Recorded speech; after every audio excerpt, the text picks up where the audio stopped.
And we are now live. What is going on, everybody? Welcome back to Wars in the Stars. This is episode 18. We are reviewing, or I am reviewing episode 5 of Loki, A Journey into Mystery, and going to give my predictions on Black Widow. As you guys can see, my co host Alex is not here. He is unavailable to go tonight. So I am just going to do this show solely. And I'm going to give my thoughts on Loki and talk a little bit about Black Widow and what I think is going to happen. Uh, just going to be a 20-minute quick stream. I can't ramble too much. So, yeah, let's get right into it. Overall, really enjoyed this episode. I gave it an 8.5 out of 10 on TikTok earlier today. I thought the episode overall was really solid. A lot of cool Easter eggs. I love the development for Loki's character. As I've said many times on the show, Loki is my favorite MCU character, and I think this show is doing him justice. Overall, again, still think this is the best MCU Disney Plus show so far. Not the best MCU project, don't get it twisted. It is pretty high on my list, but overall, it's been great so far. So, first, I kind of want to touch on the Easter eggs. I know everyone's been touching on that. I think they're all really interesting and unique. So, first off, we got Thorg. I don't know if that's how we're pronounced it or not, but it's Thor as a frog, basically. And he was trapped in this little bottle thing, and he was trying to get Mjolnir. Really strange how Mjolnir is full size, but I guess if you're worthy, it doesn't feel like anything. As Thor says in Age of Ultron, it's pretty lightweight, like he says, but heavy enough where he could swing it and stuff and still cause a deep impact to people. Yeah, that was the first Easter egg a lot of people are talking about. Second, Thanos copter, which I thought was really interesting, and I can't believe they canonized that. It's MCU canon now, technically, right? I'm not sure about how the canonization works in Marvel, but yeah, really interesting tie into the comics. One of the weirder things, the Thanos helicopter. I have so many questions about why he has it, when did he use it, where did he use it. Yeah, really interesting right there. I thought it was a cool little Easter egg. We had Yellow Jacket's helmet, and his helmet was enlarged, meaning that he grew in size like we see Ant-Man do in Ant-Man and the Wasp. So yeah, that's really interesting. I just rewatched Ant-Man, and I thought Darren Cross was an interesting villain. He might not be dead yet, but overall, that was really cool right there. We also got Kane Tower. Uh, that was not Avengers Tower. That was Kane Tower. So Tony sold Kane the tower in the comics. He didn't know it was Kane yet, but it was Kane the Conqueror who owned the tower. And we got a little Easter egg of that. I think it may allude to the fact that Kane is behind it all. I'm not 100% positive. Um, but we also got Ronan's ship when we saw the United States uh, ship get pruned and dropped off into this void. We see Ronan's ship over in the background. We also see a helicarrier. It could be from Winter Soldier. I'm not 100% sure on that, but a lot of cool Easter eggs in this episode. We also saw a bunch of Lokis. And we had, obviously, Alligator Loki, we had Kid Loki, and we had Classic Loki, and we also had Boisterous, is that what we're calling? Boisterous Loki, who had the makeshift hammer. So that was really cool. So let's talk about their reasons for being pruned. Alligator Loki, we didn't get an answer because he doesn't speak English or a human language, so we didn't quite get an answer why he got pruned. Boisterous Loki, same thing. He lied. Um, it's not a surprise. God of mischief. He lied about what happened. He did not get all the Infinity Stones or kill Tony or Cap, as he alluded to. Classical Loki lived through the events of Infinity War and Endgame. He survived that whole time period. He did not die at the hands of Thanos. So he talks about how instead of making the sacrifice play, he decided it's about me and I'm going to survive. He survived and lived alone on a desolate planet that didn't alert the TVA. I'm surprised it didn't. Loki being alive in that timeline should cause a Nexus event. I'm not sure. So it didn't, but when he first tried to leave the planet after he felt lonely, the TVA stopped him. And I like his redemption there at the end, fulfilling a Loki's glorious purpose, which I'm going to touch on a little bit later.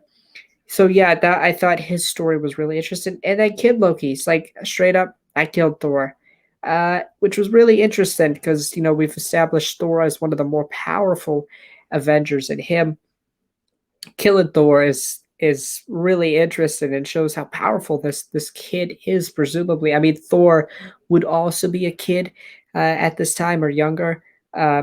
So yeah, he didn't kill like an almighty Thor. He killed a kid Thor. Still pretty impressive for a Loki. We also had President Loki. Presumably, he came president after he won the Battle of New York, and he declared himself president. It seems like he was running his own Loki crew. He was the leader. He did the most cool thing before he was pruned by the TVA. And then in this episode, we see him fighting that layer, which I think is really interesting. Our Loki has gone through so much character development. He's found his purpose. He finally figured out that he's not lonely. He has people. He has Mobius. He has Sylvie. He has everyone. He feels like he's only got really 2 or 3 people backing him and all this, but that's all a Loki needs. A Loki just doesn't want to feel alone. And even Richard E. Grant's Loki, classical Loki, finally realizes, at some point on his adventures that he still misses his family. And they all realize it too late because the TVA comes and gets him. Either a Loki is still evil when they're snatched away, or they finally discover what their purpose is, but it's too late. Our Loki has the unique perspective of not being he was captured by the TVA, but he had that development in the TVA. He hasn't died yet, so he's had that development already. The other Lokis have accepted the fact that it's doomsday. They're in a purgatory. There's no way they're going to get out. They either haven't discovered their purpose, they're either evil, or they have discovered their purpose, but it doesn't matter anymore because they're in a purgatory. All really interesting stuff. And I like the Loki fight because our Loki doesn't fight. He's like, I got to get out of here. He's had all that development. These Lokis still want to backstab each other. They are still Lokis in a sense. And what I think makes our Loki a superior Loki is the fact that he actually lives up to the title of a god of mischief because he deceives us in different ways. He doesn't. He's not predictable. Loki now, we're like, he's going to backstab somebody. That's what's going to happen. That's why his redemption arc in Infinity War is so great because he's there. He's physically there. He's facing Thanos.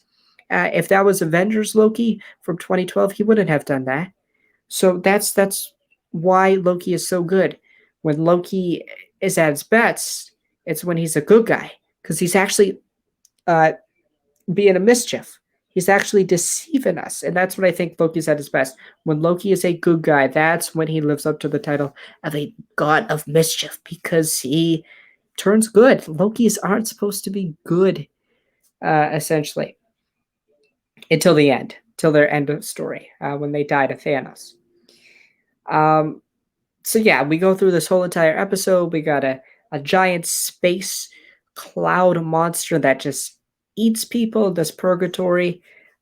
We had Sylvie fighting Renslayer. All that stuff was really interesting. Renslayer doesn't even know what's happening.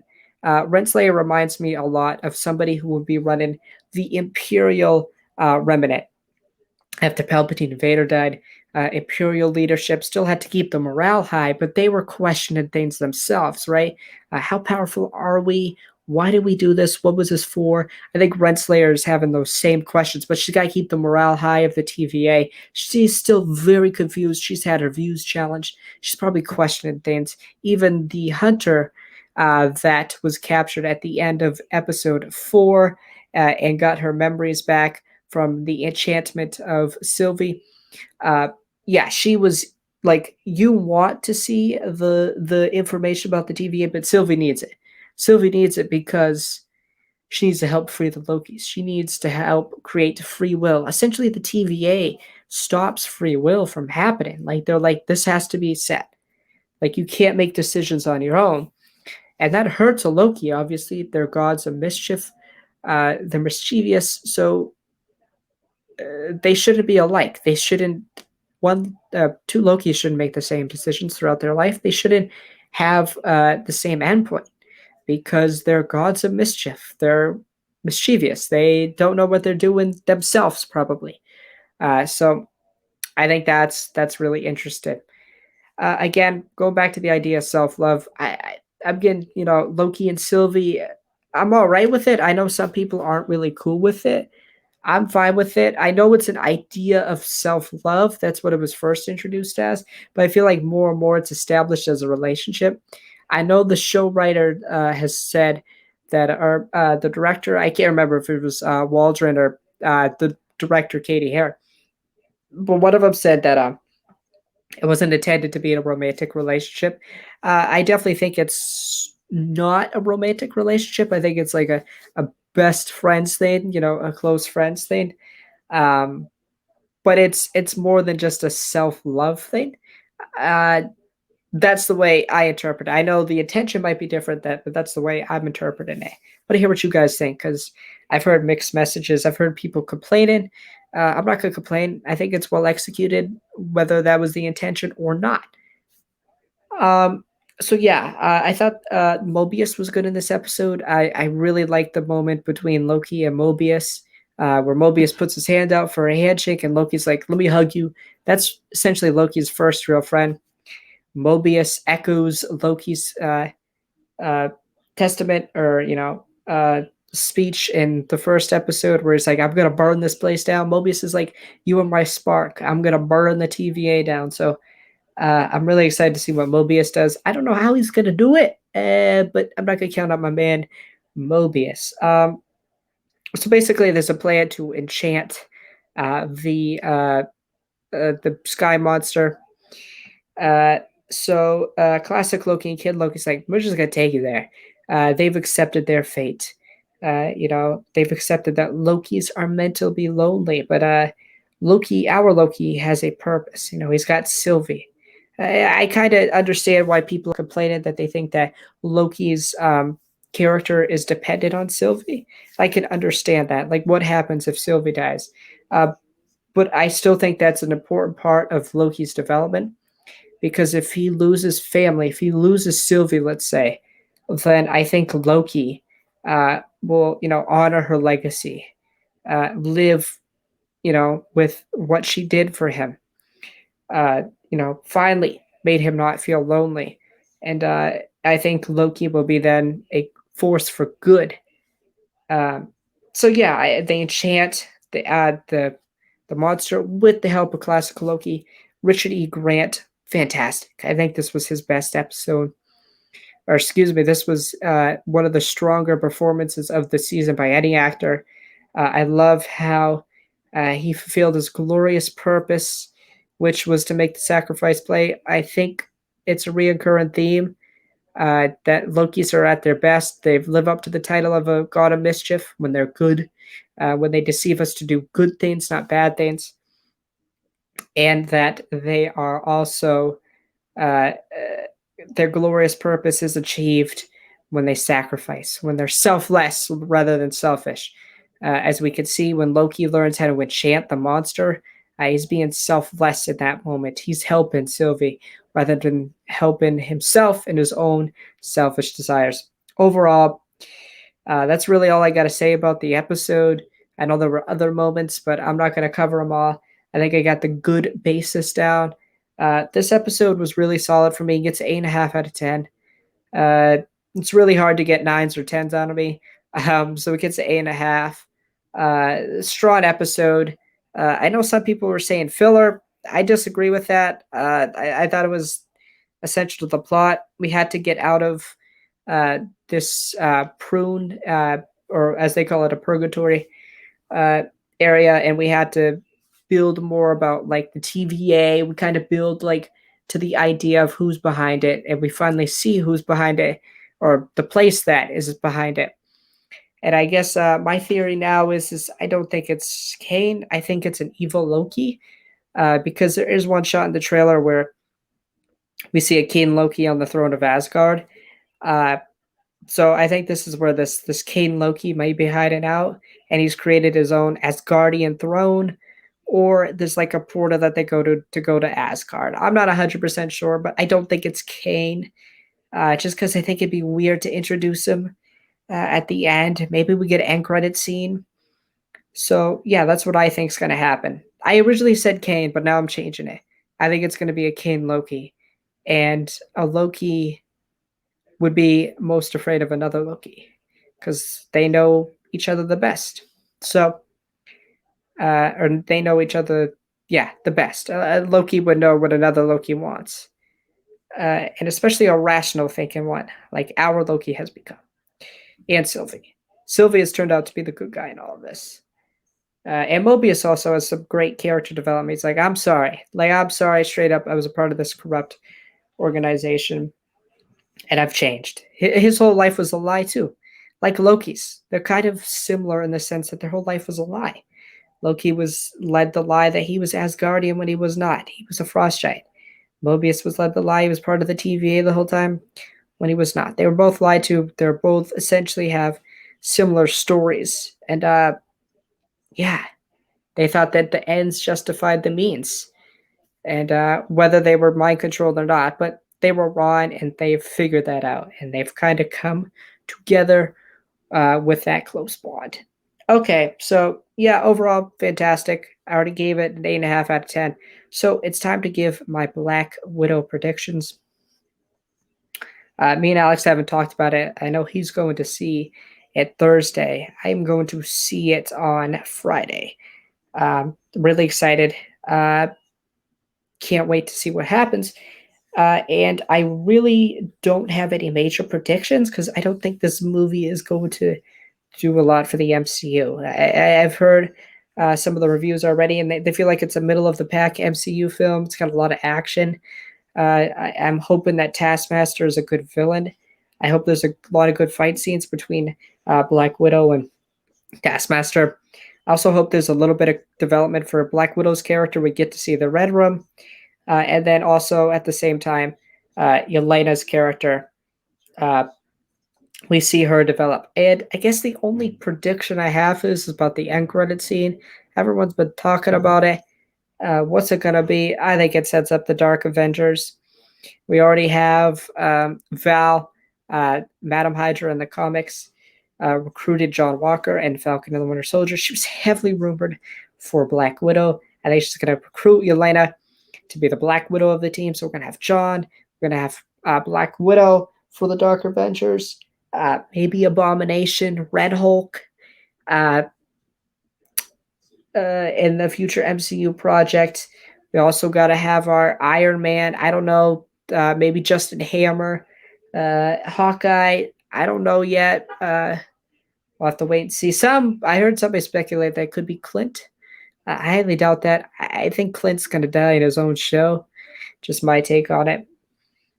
But yeah, I think they're definitely setting up the Dark Avengers, kind of the antithesis of the Avengers. There's a superhero void. So they're going to be kind of the grittier superhero team that gets things done. So yeah, that's really all I got. I hope it's good. I don't know how much the movie can do, right? This movie is set between Civil War and Infinity War. We know how Black Widow's story ends, but I hope it's a good final send-off for Scarlet and the character of Black Widow. And this movie should came out sooner. We can give it all the excuses it wants, but I hope the movie stands on its own. And I'm going in with no expectations, so I just want to see a good movie. Hopefully, I get good character development. I hope Taskmaster sticks around. I don't want him to die. I think he's a really interesting villain. And yeah, that's going to be all for Wars in the Stars today. No, it was a shorter episode, but it's just me talking. You don't want to hear me talk for too long. Alex will be back Friday for either our Black Widow or Bad Batch review. We don't know our schedule quite yet, but we will have a review for Bad Batch and a review for the Black Widow movie. We hope to see you all then. Again, if you're watching this on YouTube, go and watch these live on Twitch at 8 p.m. Eastern. Our Loki reviews are on Wednesdays, and our Bad Batch reviews are on Fridays. Next week is our last Loki review on Wednesdays, and then we will go all to Fridays for the Bad Batch, and then we'll have to see what other content's coming out after that, and we will reevaluate then. So, I want to thank everybody for coming. If you're on the YouTube, subscribe, uh, hit the like button, helps out a lot. And we will see you all for either a Bad Batch or Black Widow review. Until then, may the Force be with you.